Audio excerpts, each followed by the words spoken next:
ایک شور بڑے جذبات میں ہوتے ہیں، آج بھی جذبات میں آیا، جی اس نے آگے بیوی سے کہا کہ جب تک تو مجھ سے بات نہیں کرے گی تو میں بھی تجھ سے نہیں کروں گا۔ اب جذبات میں آگے قسم اٹھا دی، جب تک تو مجھ سے نہیں کرے گی تو میں بھی تم سے نہیں کروں گا۔ بیوی ہے، بیوی نے بھی آگے شور سے یہ کہہ دیا بھئی جب تک آپ مجھ سے بات نہیں کریں گے میں بھی نہیں کروں گی۔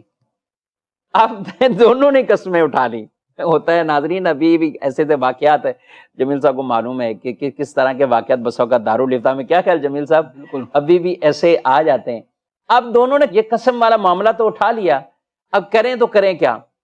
اچھا، اس وقت حضرت سفیان ثوری رحمۃ اللہ تعالی علیہ ان کے پاس پہنچے، انہوں نے بولا بھائی قسم کا کفارہ ہی دینا پڑے گا، اس کے علاوہ حل والی صورت نہیں ہے، کفارہ دو اور یعنی اب شوہر کو بھی بات کرنی ہے، بات کرنی ہے، شوہر نے بھی قسم اٹھائی ہوئی ہے، بیوی نے بھی اٹھائی ہوئی ہے، وہ دونوں خاموش ہیں۔ پہنچ کرو دونوں، اب کفارے دو، بات کرنی ہے تو بات کرو، کفارے دو۔ یہ کسی کے کہنے پر یا خود ہی امام اعظم ابو حنیفہ کے پاس چلے گئے رضی اللہ تعالیٰ۔ امام صاحب فرمانے لگے کہ تم ایسا کرو، بات کر لو، شوہر سے کہا بیوی سے بات کر لو، تمہاری قسم نہیں ٹوٹی۔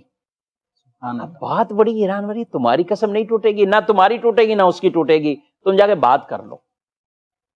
وہ بڑے حیران ہو، وہ سفیان ثوری کے پاس چلے گئے کہ حضرت آپ نے یہ بتایا ہے، امام ابو حنیفہ یہ بتا رہے ہیں۔ انہوں نے کہا پوچھ کیا ہو، علت کیا ہے، وجہ کیا ہے، لاجک کیا ہے، کیوں نہیں ٹوٹے گی؟ قسم دونوں نے اٹھائی ہوئی ہے تو قسم اس طرح نہیں ٹوٹے گی۔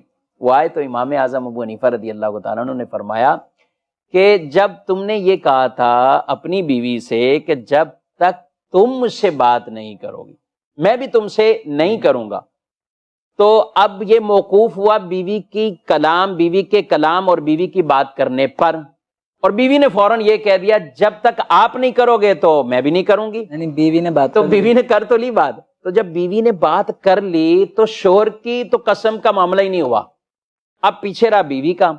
تو امام اعظم نے فرمایا اب آپ اس سے جا کے کر لو تاکہ بیوی کی بھی قسم پوری ہو جائے، تو یوں دونوں کی قسمیں پوری ہو جائیں گی اور کسی پر کوئی حلف اور کوئی قسم کا کفارہ نہیں آئے گا۔ کیا بظاہر آدمی ابتدا میں سنے تو وہ یہی کہے گا کہ اب ان پہ دو قسموں کے کفارے آئیں گے، لیکن فرمایا کسی قسم کا کوئی کفارہ نہیں، اور یوں ہی مسئلہ بھی ان کا حل فرمایا۔ یہ انہوں نے کیا جو وقت کے امام اعظم تھے، جو بڑے بڑے اکابرین، ان کے آگے جو ہے وہ شرف تلمذ اختیار کیے ہوئے تھے، یہ وہ امام اعظم ابو حنیفہ رضی اللہ تعالیٰ عنہ ہیں۔